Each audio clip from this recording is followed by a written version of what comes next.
Hi there, welcome back to Dukascopy TV. I'm Ben Jones. The MPC vote on the UK interest rate today revealed that 2 members voted in favour of an interest rate hike. On the line to analyse this with me is Professor Kent Matthews.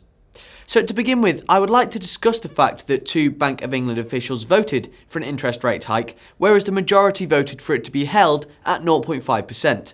From both sides, what do you think the justification for the vote was? Well, I think for the majority, I think definitely the prospects of a slowing global economy and potential risks from the euro side has made them a lot more cautious about raising interest rates. Whereas I think maybe even a few months ago, some of them might have been thinking about raising interest rates. Now they're talking about delaying it. Now, for those who voted for a rise in the rate of interest, I think the main problem there is that normalization needs to occur at some point in time.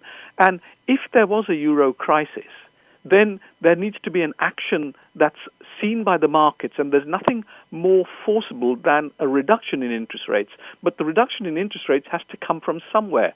When you're nearly at zero, which is 0.5, there's hardly going to be any effect if you're going to reduce those interest rates. You can't reduce them any further.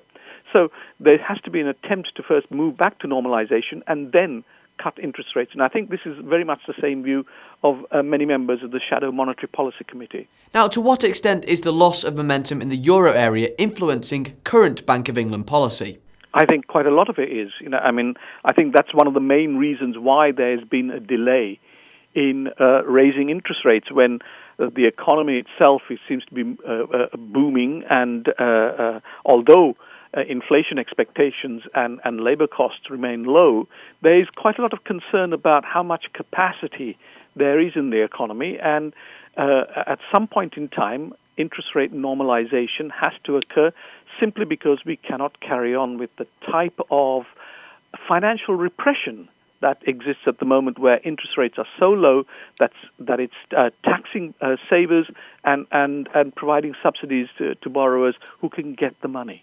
And finally, looking ahead to the GDP release on Friday, do you think the UK can maintain or even exceed 3.2% annual growth? And how long can these levels last? Well, I don't think we can. There are 2 reasons. First of all, there's been a major revision to the GDP data done by the National Statistics.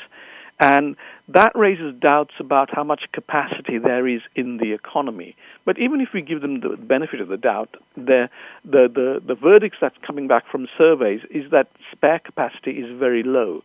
So 3.2% represents part of the recovery and catch-up as we move towards a new capacity level, which we call potential GDP.